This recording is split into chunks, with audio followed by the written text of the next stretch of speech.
Well, good morning, family. It is another episode of Unpublic with Citizen Stewart. Today, my guest is Naomi Shelton. Hello, good morning. It's a pleasure to be with you as usual, Chris. How are you?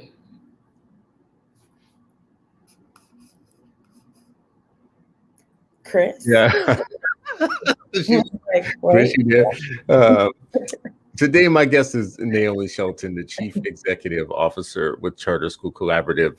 Um, uh, she uh, um, she has been a friend for a long time. She has seen this work from many different angles. She, has been a starting out. Let's just start out with HBCU graduate from world famous Tupelo College in That's right. Mississippi, That's and since then has worked in politics, has worked in PR, has worked at the UNCF, has worked with a large national charter school chain, and now is working with a network for charter school leaders of color to provide them resources, fellowship, and advocacy, a much needed, I think, service for all of us. I don't know that people know this, but when we talk about charter schools, we are often talking about just a handful of well-known, charter brands nationally, but we often neglect to realize that there are many single site charter schools that came out of the communities that they live in. I know here in Minnesota, the majority of our charter schools come out of the communities that they serve. And by that, when I say they come out of, I mean literally people within that community say we need a school for our young and fill in the blank. We have schools for Latino youth. We have schools that cater to newly arrived Hmong students. We have Somali schools. We have single sex schools, a couple of them. None of those schools were designed and made the way that nationally people understand charter schools to be. They're not part of some CMO or some big management operation. So they need a different level of support. Glad to have Naomi on this morning to talk about it. Naomi, how you doing? I'm doing all right. I, of course, have a jam-packed week. Later this evening, I'll be talking to three school leaders. Two are actually founders of schools, and one is in leadership at a charter school. To close out women to start my own school, and so every day I'm either receiving a phone call from someone who's having a challenge, who wants to learn more about the education landscape and wants to consider opening a school. So all the time, every day, I'm thinking about single site charter schools led by people of color, and how to make sure that they have access to the same capital, that they have access to the same resources, that they have access to the same professional development that's necessary to make sure that their schools are successful. Yeah. I actually need to start the conversation by berating you a little bit, my friend, my sister. Uh-oh. Yeah. Here it comes. Here it comes. Anybody who knows us knows that is like a cornerstone of our relationship. Here it comes. Brace yourself. Right. I've talked to you. I'm not going to name people, but a few people that I know that are either starting schools or within their first year or two of actually running a school, running an operation. Brilliant people, strong folks writing strong plans. They don't have to do this for a living. But you know what y'all all got in common? What's that? See, when you say I'm starting, I have a jam-packed week this week. We are a cult of busy. We are a doing too much crew. We are a network of doing the most. We are a network of going gray early, and not knowing why, right? And I just hereby right now want to end the cult of busy. Busy. That's fair. And I want to start a new cult, the cult of some gaps in your calendar.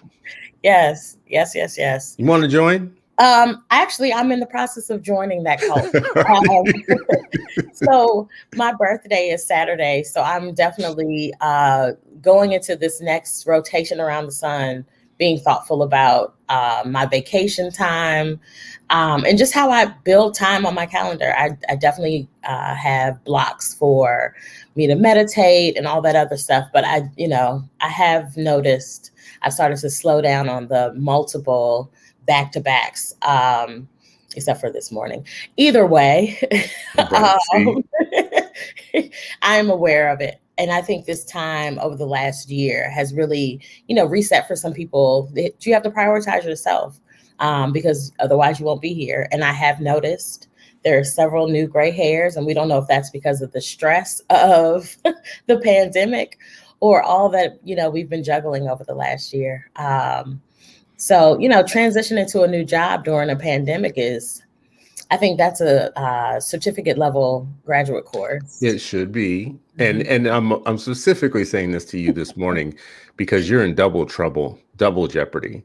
Number one, when young people, young leaders of color, Black folks start organizations where they are responsible for building a lot of the organization, which is a fairly common Mhm. position for us to be in, where Mhm. we get to follow somebody else in building or starting brand new with an organization, and we're the jack of all trades. We're trying to do it all. Yeah. That's a fairly common position, actually, in nonprofit world, and it's actually an untenable position.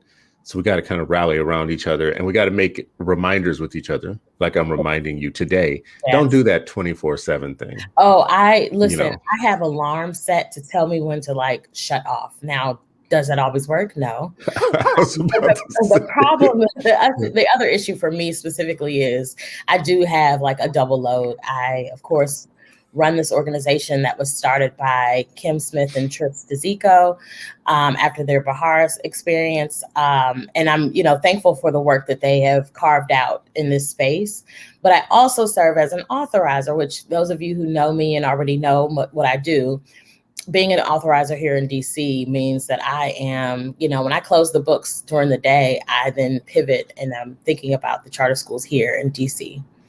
And So, when you say authorizer, for people listening, mhm, um, Naomi sits on a board of in DC of an education board that authorizes charter schools, which that's is a right. totally separate from her day work with the Charter Collaborative. So you Yes. are pulling double duty. I am pulling double duty, and Yeah. this is at the pivotal season. So every day I'm thinking about how are we doing, what's in the best interest of kids. What's the question every day we have to ask ourselves? Yeah.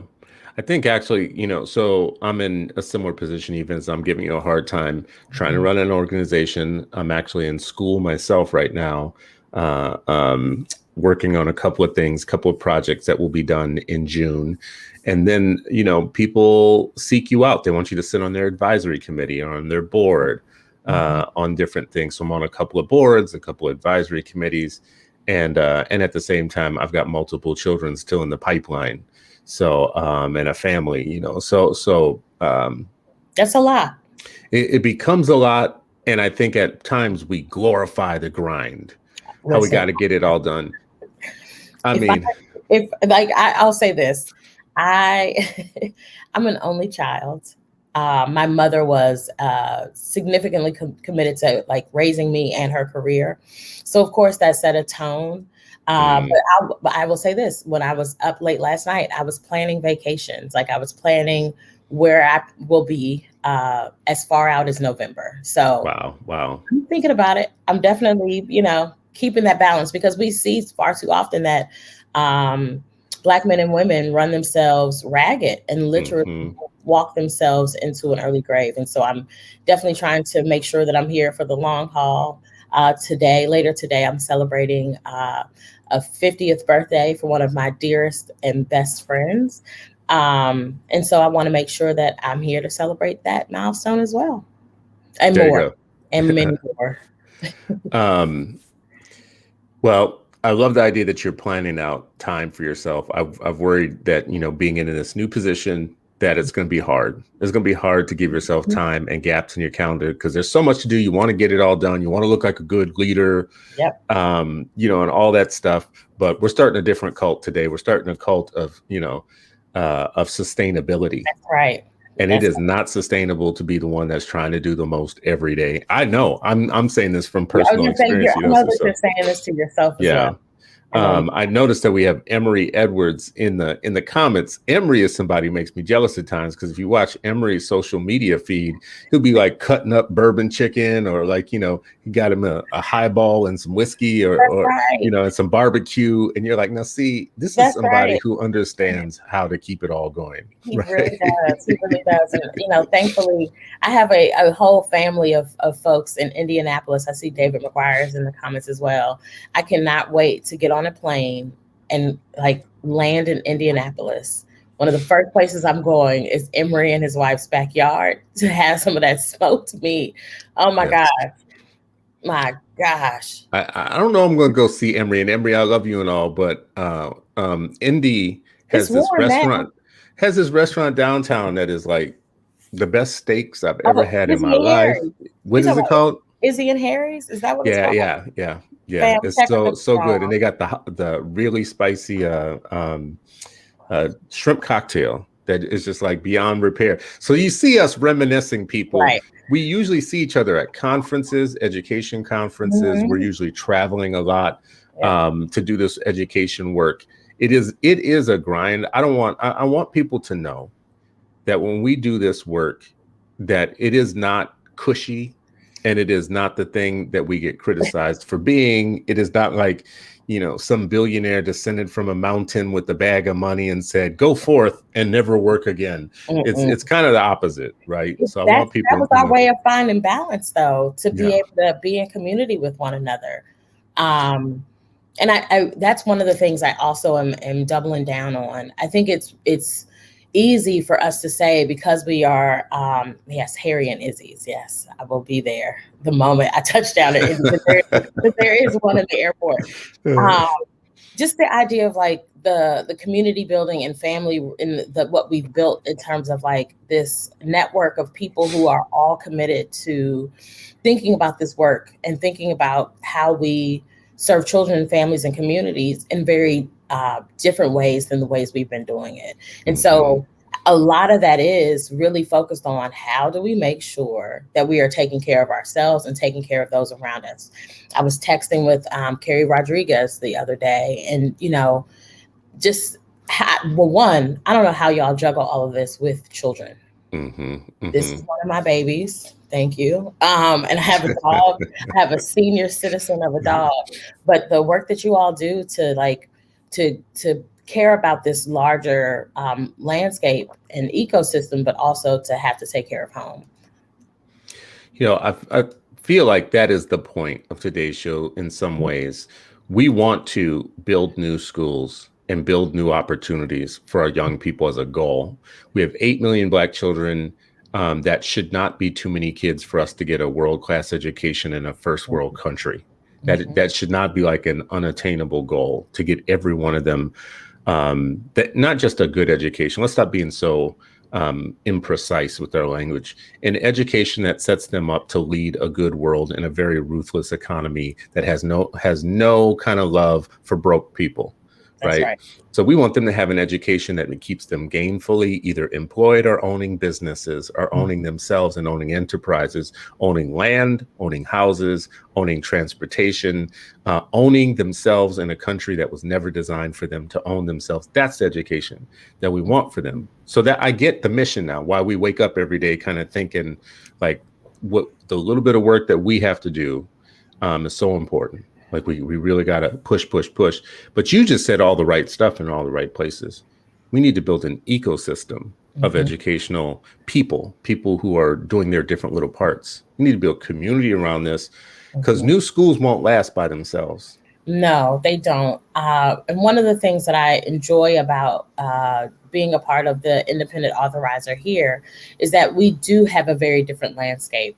DC has been functioning in the charter space or operating charter schools for more than 25 years at this point. And the thought behind a lot of the schools that were started here they were homegrown, that mom and pop single site there's a specific need and curriculum that people wanted to create to make sure that they were able to serve that particular demographic and those students.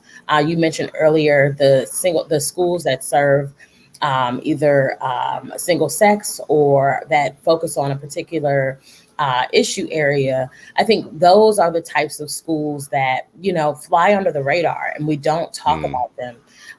We don't think about the people that build schools, not only for the sake of saying, oh, I got to build a school, but they're building that school in mind for their own children, their nieces and nephews. They're thinking about their family members and the children that that community of children that their children are friends with. And I think the ways that people idealize neighborhood schools is what people have in mind. People of color have in mind when they create their schools as well. Do you get the criticism around why not just, instead of building an entirely new system or new schools, why not try and just do this within the local school system that you have? We do hear that. And I've recently spoken to a school leader in Prince George's County, Maryland. She started a school last year, worked within DCPS and transitioned and said, knowing how differently her children learned, she wanted to create an environment that met the different needs for different students. And what she found was working in a system that is willing to do that work of shifting, thinking about the work differently, thinking about how they deliver education and being able to constantly evolve. That is one thing. But when you have folks that are thinking about the work and the ways that they've done them within the systems, and then on top of that system, you have another layer of rules and regulations and the ways that they operate are not being progressive enough for them, right?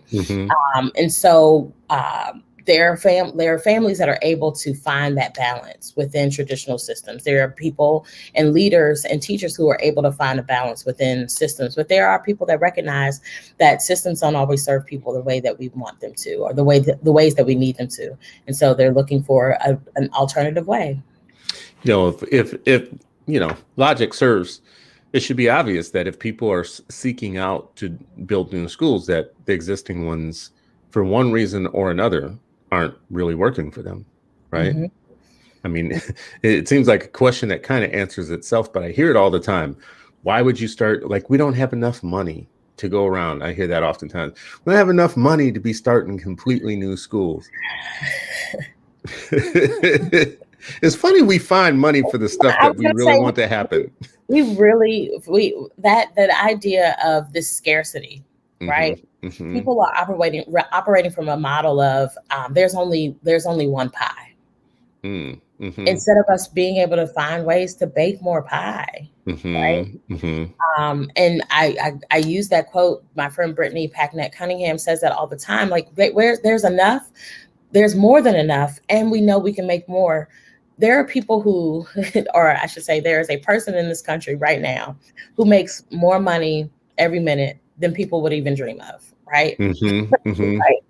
Why are we not thinking about ways to tap into, and the money that we're spending on all of these things that make other people rich, redirecting that money?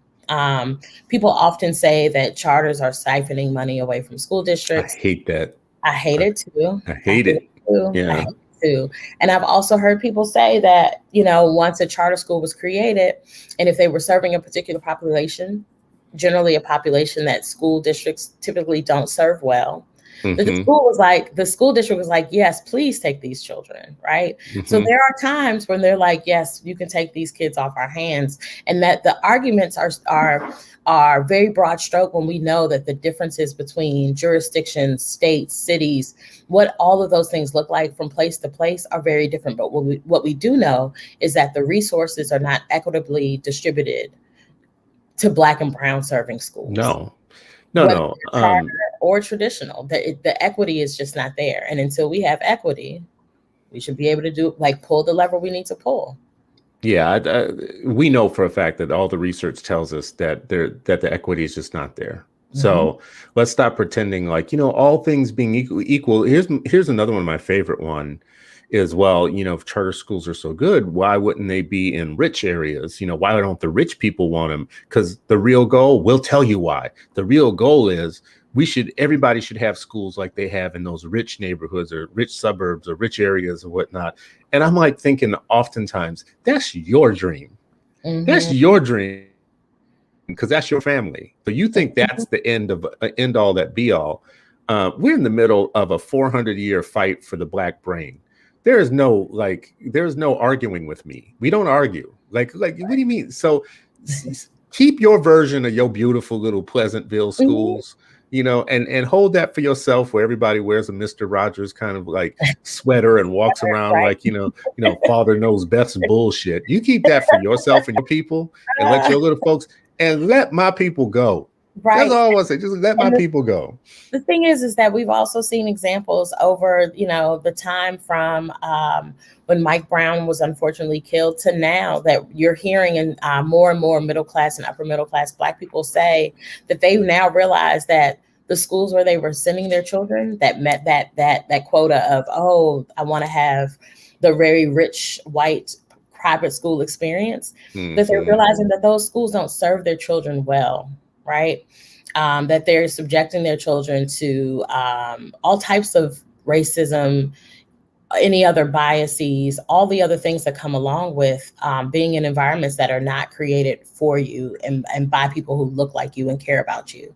And so I think the community building and the distraction that we're oftentimes hearing does not keep in mind that there are people who understand and are willing to shift how we think about education to the benefit of not only the students and the children that come to their classrooms every day, but thinking about how do you wrap around families. And we know that there are some school districts that are able to do that, and they do it really well, but there are others that by evidence of one too many Karen videos that we've seen, that just are not worried about or thinking about Black children and serving Black and Latino children. And it's painful to know that folks are willing to put their futures on hold for the sake of what adults want. I mean, we're constantly being asked to put things on hold or to take something that is less, like, wait, be patient. It's the classic letter from a Birmingham jail. Let's just fix the schools we already have. Doesn't that sound like a dumb ass thing to say to one of us? Like if somebody's really wanting to pitch us something as a good idea.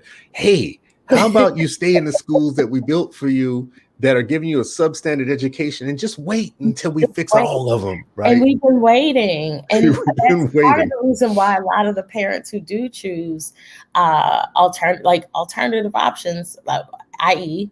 charter schools, because they did wait and they saw how waiting and their parents waiting affected them. Yeah. And we all know, based on research, that parents, no matter what their economic circumstances are, they care about what happens with their children.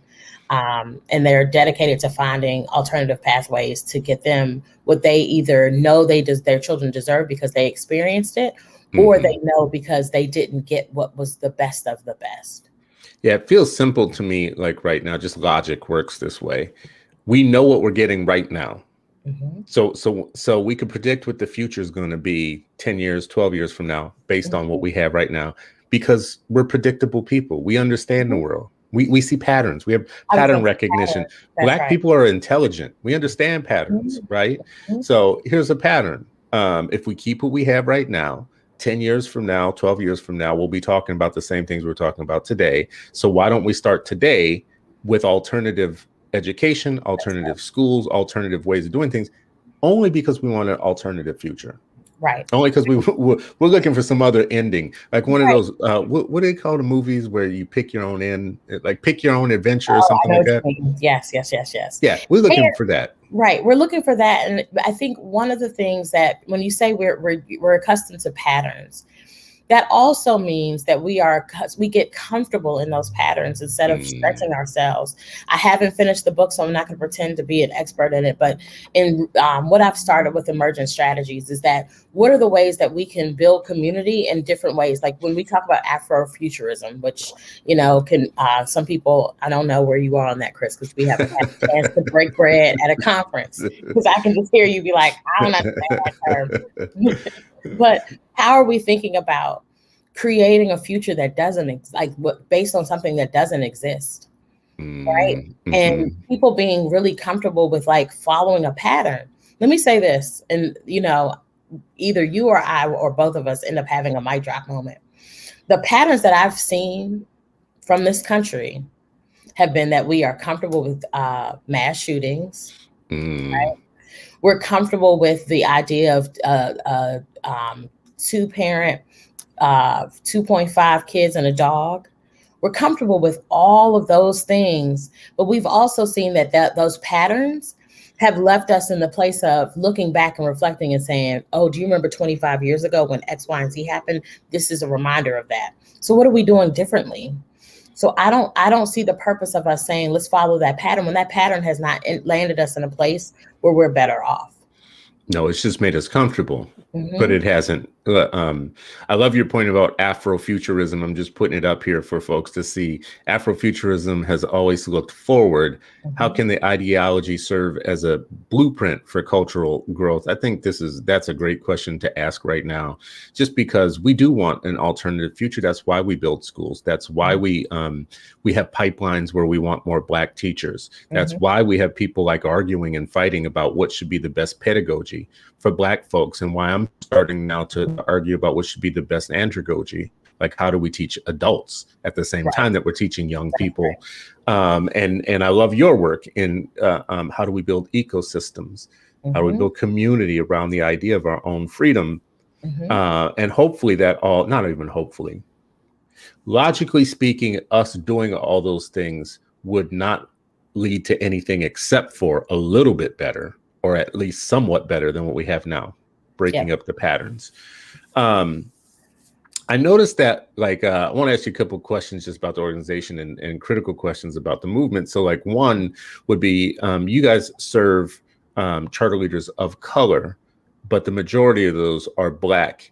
Are you seeing, when you think about the issues that the schools themselves and the leaders themselves face, are, you know, marginally different from Black to other groups, or is it, people of color have a pretty common story to tell about their leadership, about their frustrations, about what they're working on?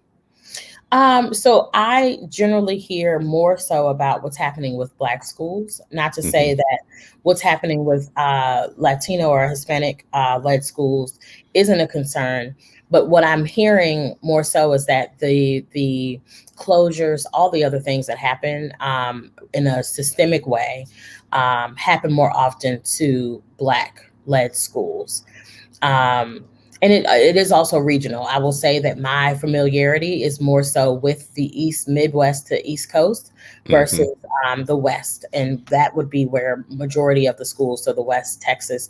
I always wonder, should we call Texas the South or is that the Midwest, Hmm. Hmm. Southwest, right? Hmm. Hmm. But thinking about what's happening in those places, Southwest. Yeah. Yeah. Okay. that some of that just it doesn't trickle over as much. That news doesn't trickle over in the same ways. And so I'm in the process of building out relationships and network with organizations that work directly with some of the communities that are not necessarily heavily populated or that I have access to here. Yeah. So in some ways, you're seeing more of the Black schools for now, Mm-hmm. and you're hearing more of what they're working on. Over Mm-hmm. time, you're probably going to hear more from other communities. Absolutely. Um, Yeah, I know first of all, I'd like everybody to know that Minnesota, where I live, is the birthplace of the charter school. Just so you know, Yeah. you're welcome. You're welcome. We've given Now, you a some few people things won't. in life. We keep trying. We gave you open enrollment. We gave you PSEO. We gave you dual enrollment. We gave you um, site-based management. Mhm. To some extent, we gave you magnets, and we also gave you charter schools. So we're giving people, but You y'all just are don't know what to do giving. with it. But you what are know. y'all, what is all that work giving us in terms of outcomes? Now, I'm not saying that, Now you just starting a fight. Now you right. just I don't want to do that. Why? Because we're turning a new page and new leaf. Think about how to not stress ourselves out. The thing is that when you have all those things, when you have all those options, when you have all those ways of showing up, it all depends on who's at the table, yeah, how yeah. they are thinking about serving students in the best ways possible. And we know that the access, Ray said it earlier, with 7% of teachers being Black, that is, that decreases the number of people that are at the table within a Mm, school, a district, right? Then how many Black administrators do we have? What does that look mhm, like? mhm, How do, mhm, like, where are we showing up in all these spaces, and our voices loud enough? And one of the ways that the work that NCC is focused on, the National Charter Collaborative is focused on, is creating that exceptionally strong web of people that are thinking about this work as a collective.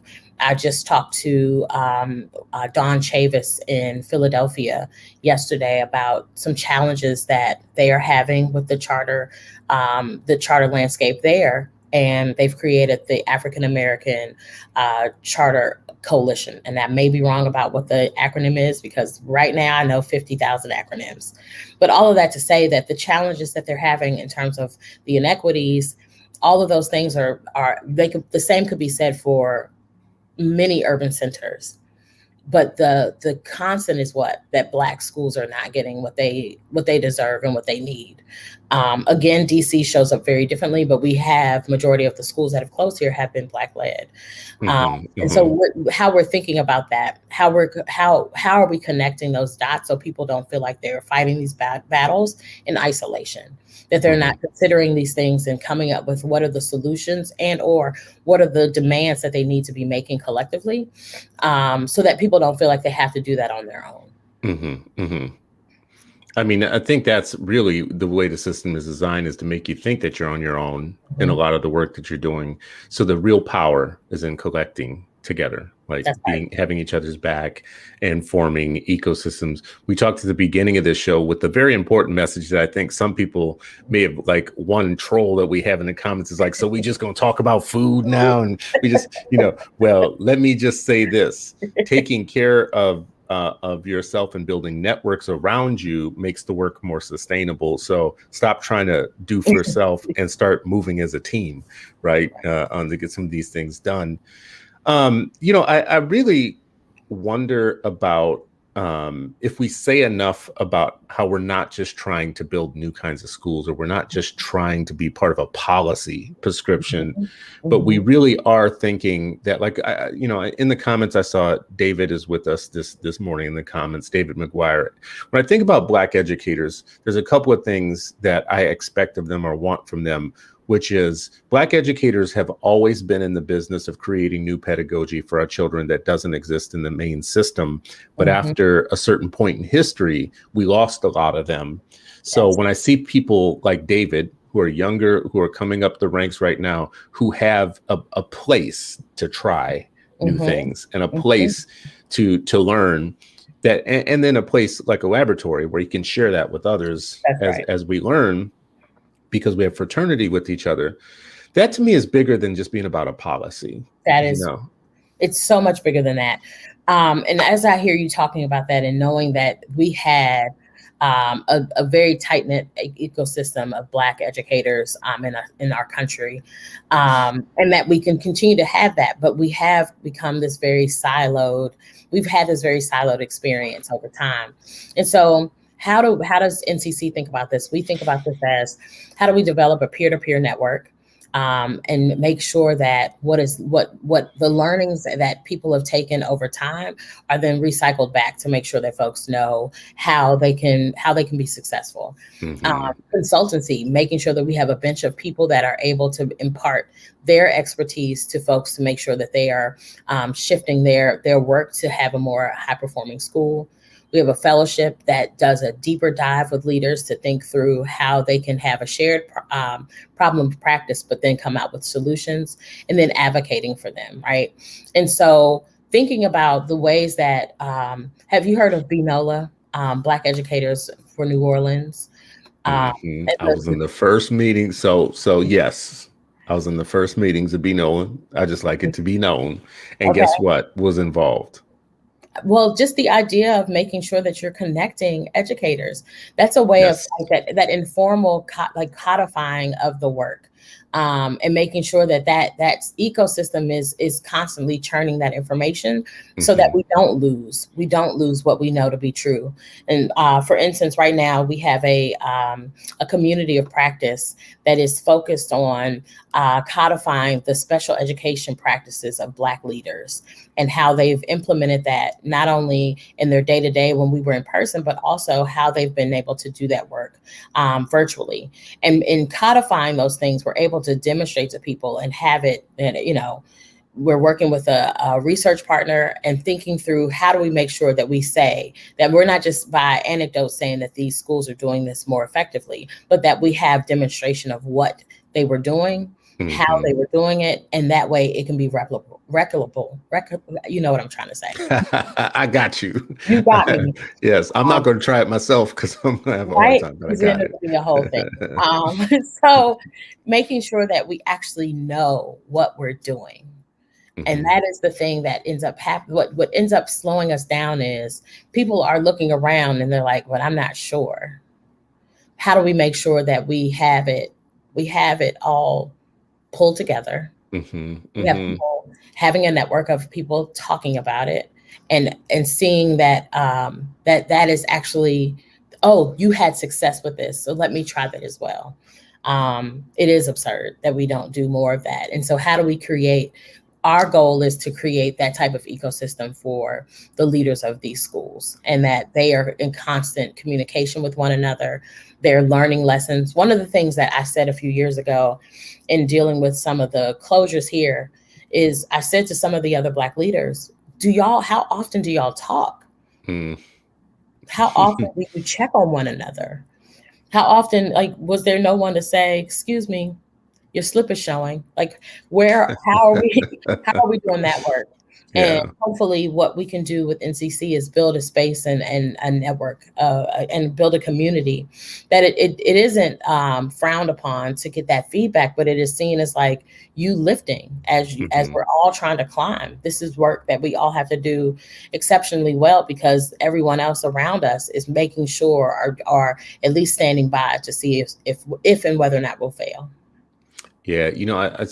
Tend to believe that God breaks up answers into pieces and gives them to different people like a puzzle on purpose On to make it purpose. so that they're interdependent and they have to come to each other. I actually think that God purposely doesn't put answers in the same place, Yeah. but breaks them up. Yep. Yeah, And but how do you lean into the synergy of, I know that this person has the mhm. answer to that. So let me, even though they're in California and you are in Maine, let me connect the two of you because Well, there's these problems that are just resurfacing and people have already figured them out. in nonprofit world writ large, not just in education, but in nonprofit world writ large, you're going to have a peer in another organization that you can tap into who's better with budgets and Mhm, one who's better with fundraising and one who's better with like kind of management of staff. mhm. And you're going to be, oftentimes thrown into a situation where you're having trouble with all those things. That's right. Like you're going to have two or three staff members that are driving you to drink. um and you're gonna be like, is it me? Like, so it's nice to have a person to talk to who's like good with that. One thing that people are not really good with either too, where it's hard to find a mentor, strategy. Yes. Oh my like God. like strategy. I only have a couple of people that I think are like my aces when it comes to strategy. I could tell them any scenario and they're just like, they take it up a couple levels. Hmm. And they're like, well, what's your strategy for handling that? And I tell them my strategy and it sounds real foolish. And then they kind of break it apart. But I think that idea, and that's supposed to be the purpose of a board, right? Mm, The purpose mhm, mhm, of a board is to have people with different expertise come together to help you be strategic, mhm, to help you think through and pick through the pieces of the puzzles to say, let's bring all these things together. One of the things that I want to make sure we say before we end today. I know we have 20 minutes, but before we end today, if we don't build our own network, we know that there's a network willing to undo the work that we have done. Ooh, yeah, yeah, yeah. Right? There are people, and I say this, and everybody, Chris, you've known me long enough to know that I am very, very passionate about the work that I commit myself to. There are people who are bending over backwards to share, to think about, to like be collective in their destruction of what it is that we are trying to build. And it's covert, it's below the radar, and one, I think we should spend more time calling it out. We should spend more time being as deliberate as they are. And how do we make sure that we are like our strategy outthinks them? And until we are able to look to really pick up our heads and really everybody turn and look around and say, this isn't really about the type of system. It's about, we know what is happening for kids. Let's get to the business of making sure that they have what they need. Not about protecting our, oh, I want to make sure I still have a job. I've heard that in strategic planning sessions with people who do not look like you or me. But how are we thinking about how are the children? Like, that question needs to be the center of what it is that we do. Again, to Ray's point, 7% of teachers are Black, less than 2% are Black males. But the ways that Black people show up in defense of people that are actively working against Black children and brown children is not helpful. And so how are we building our own ecosystem? How are we building our own network to think about that work for our own? David is saying two things in the comments here that I think are important. One is we need a more open source platform of resources for leaders who are serving Black children. He also says every Black leader in this work needs a front row, the people who will hold you accountable, but also who look out for you. And let the church say amen. Like some good old fashioned Christian accountability on these things. I do wonder why. Go ahead. We also just mention that there are.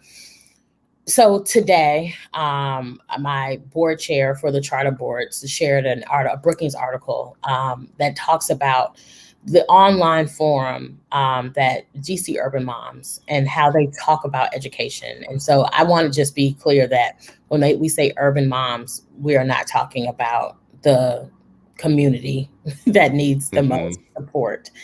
And in that report, outlining very, very deliberately how this network of people talking about and having a churn of talking points, discussion, sharing data, how that shows up, right? And how that looks very differently than the ways that people assume that we operate. And so how are we being as deliberate about making sure that we're talking about our work, that collective work, whether you're in traditional or in the charter or even alternative and private?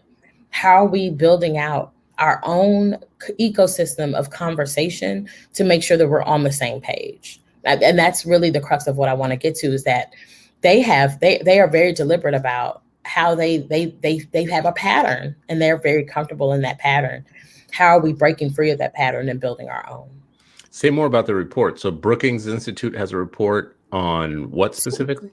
So they took a significant look at an online forum here in DC, and how that forum is also really rooted in neighborhoods, socioeconomic level, and that they talk about what happens within their schools in a very deliberate way, but not thinking about the families and the people that are disadvantaged or don't have access to the same things. And so they talk about public school in this really nuanced way, where they're talking about what their experiences are, but there's no one there to counter that with their own experience that looks differently than that. And so how do we think through the ways that we should be talking about, and not to say infiltrate, but how are we talking about these things to counter this very, what did you say, leave it to Beaver earlier? I don't think it was Pleasantville. Leave it to Beaver, Yeah. And so they sell themselves on that, and they believe that that is true for everyone. And we know that that is not the case. You You know know? what? Like, it's the most kind of distressing thing that I think about our fight in when it comes to advocacy, which is kind of the white niceties and what I'm calling the new Jane Crow, like Mm, this large group of white women mothers who work with white teachers to create this kind of dreamy scenario about what the American public school is without taking in any type of consideration of how that has worked for people that don't happen to be white mothers and white women teachers. So people forget that, like, educational injustice has always been managed by white women in and out of schools. So when I say the new Jane Crow, like in desegregation times, it was white mother groups. And they didn't have Facebook back then, but they had phones and cocktail hours and all kinds of things to help them maintain the disadvantage that we had then in education. And mhm. today they do have Facebook and other ways to maintain the disadvantage That's right. that we have. When they are talking about schools, they are talking about a dreamy world in which their children are getting everything that they need through the system. So the system must be good. And That's right. anybody who comes to disrupt the system or break it up Mhm. anyhow or to remove some people from it it's a material mortal threat to their dream, to Right. their understanding of the world. And then they find, they have a whole fancy language around it: disruptors and deformers. And Mhm. so they don this kind of like fake revolutionary resistance language about maintaining the system exactly how it's been for all these years. And there's one of those Facebook groups in every city. Yep. So anytime you start trying to change boundaries that are going to change whether or not little, Brittany gets into the Spanish immersion school at the very certain kind of magnet school, all hell breaks loose, That's right.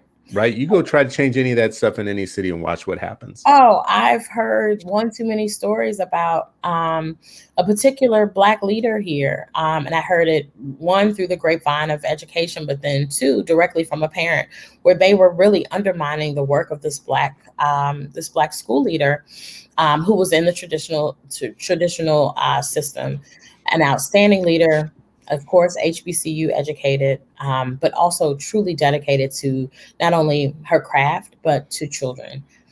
And the ways that those mothers showed up to like dismantle everything that she had built over time. And this isn't something where she just landed at the school. It was there for one school year and they backed her out. She had been there for quite some time. And the progressive white moms essentially pushed her out of that school. Mm, How are we thinking about what it meant for those children who do not look like that woman, for those children to see her every day, persisting, caring about their needs, and being a really thoughtful leader, and that for her to no longer be there? What tone does mm, that set? What tone does mhm. that set that now we've replaced this Black woman? What and is that? and why she's been replaced? What tone does it set that a group of white women parents, because this is the way it goes down in many places, a principal, a superintendent, somebody's going to get squeezed out somewhere because this group has collected. But when a comparable group of people of color or low income people come together, it takes two times the number of them to get anything done, And right?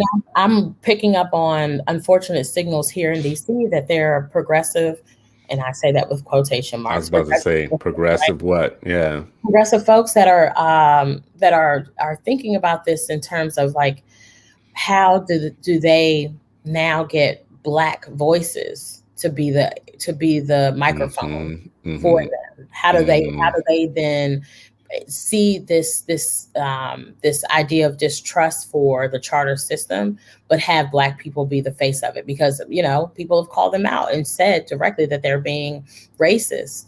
But then when you have folks who are not within the spaces that we are, or see all these things as Hmm. problematic, instead of recognizing like, what is this, like, what does it look like to really get free? Um, And they're going to find the people that they want. You're talking specifically about groups like that look Mhm. for a black face or a brown face, they often find some rare person, some Mhm. Candace Owens of a person that has specific reasons to be detached from their own community and not Mhm. see the power in their own community, but Mhm. it's a black face. And that That's person comes and shows up and says, well, it can't be racist because I believe it too. Or, it's somebody who wants to run for office the right. next year or the year after. So Mhm. they start adopting all the talking points. Listen, Yep. y'all can stop playing with us right now. Here's one of the reasons why we want new schools that are run by our own people, that are creating our own pedagogy or That's whatnot. right. This is why, because That's Black American children are being trapped in a house that's burning and they're trying to make a run for the exits. And you got people like saying, no, you shouldn't be able to get out of this burning house. You should stay in here while we right. find some water. We're looking for it now. And We're you're looking saying, for well, the wait a water. second. Now your children have a whole ass swimming pool over And they've there. been right, and Yeah. they've been at the pool the whole time, Yeah, right? they've been in the pool the whole time. They're swimming, and our folks on the burning. Yeah, I know, but just stick with it. Stick with us. Why bolt for the doors? Why bolt for the exits and whatnot? Do you know what's on the other side of those doors? Yeah, I not mean, fire. right, air, right? Air, Clean air. right. One of the things, and I remember this when Sean Hartnett and the team at Statesman was coming up with their school when they were going through their application process, and the ways that these women wrote public comment to say that.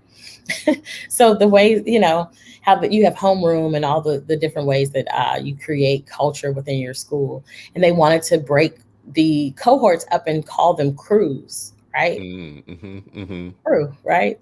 mm-hmm, That sounds to me very nautical, which mm-hmm, also mm-hmm, seems very white. mm-hmm. You know that there was public comment that commented and said that is gang affiliated terminology. Oh, stop. No, stop it. Stop. So Stop. literally, people are bending over backwards to find problems with things that would resolve the issue. This is what I'm starting to come up with. They don't want us to resolve any of these things because they know that all of the ways that they say that they demonize Black people would all be erased if we were able to just take care of ourselves. Well, I mean, let's be real about this. When I say the new Jane Crow, who Mhm. are the majority of the teachers? Who are the majority of the social workers? Who are the majority of the pensions that are invested in our existence staying in these schools? So the head count, the Black head count in the American public school is profitable. It's profitable for entire professions in which we don't have a lock on those professions. So Mhm. when you start talking about reducing head count in the main system, you are talking about literal dollars. You're talking about people's trip to Costco. You're talking about their trip to Yellowstone in the summertime. You're talking about the braces for their kids. We need to get real honest about Mhm. the fact that building schools is a strategy for success, and that is not. It's a strategy for liberation. That is not a slogan. That is not like something we It's say to each other and don't really mean. That's No, literally how we're going to get people free. that is literally how we're going to create an alternative future, disrupt the system right now that is chewing us up like gristle, like Right chewing our kids up. right now, the 5 schools, the 5 people, the 5 groups that had the determination to submit applications for new schools that would not open this fall but would open next year. Um, those 5 people, all of those 5 groups, all of color, right? Hmm, I think hmm. there's one of the 5 that it is a mixed panel of folks, but like in terms of their first layer of leadership. But when you think about it, this idea of, so one of them is a micro school, a Montessori school. I love that. And when you think about it, what who has micro or pods right now? Hmm, hmm, White, hmm. wealthy families. So now when people are trying to create replicate that same idea for Black people, specifically in the 2 wards that are most disadvantaged here in the city, now it's all of a sudden a problem. Hmm, hmm. Anything, listen, what's And good for us is not good for y'all. That is the ethos of, what's good for us. Um, and um, and the why would biggest you want to escape? Right. The You biggest know? pushback, the loudest, not the loudest voice, but one of the few folks, because there were tons of people who testified in support of a good number of these schools that have applied. But one of the loudest voices, or one of the people that had the most influence, was a Black woman saying that, basically undermining two of the applicants, but not, I don't, and I know she realized that they are Black, but just saying, well, they're not from the community.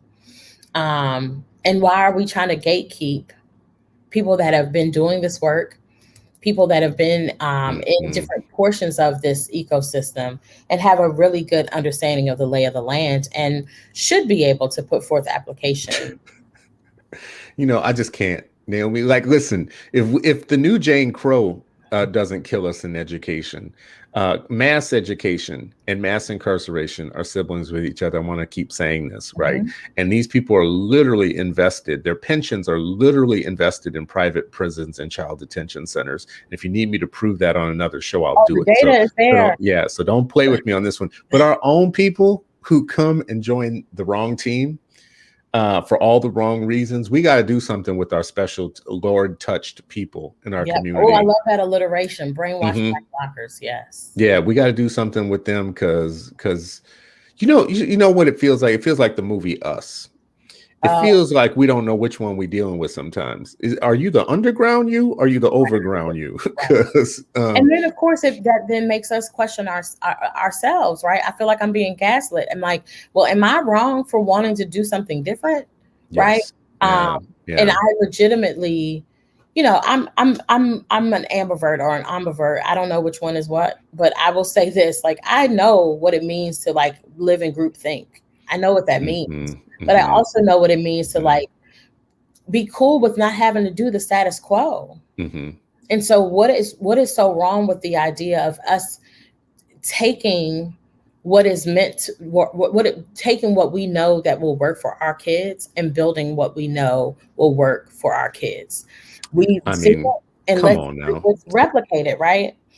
And that it becomes too difficult because you have not only the folks who don't look like us, but then you have the Black people that adopt whatever they need to feel empowered and to assimilate to whatever that is that makes them feel better about that other side of the fence.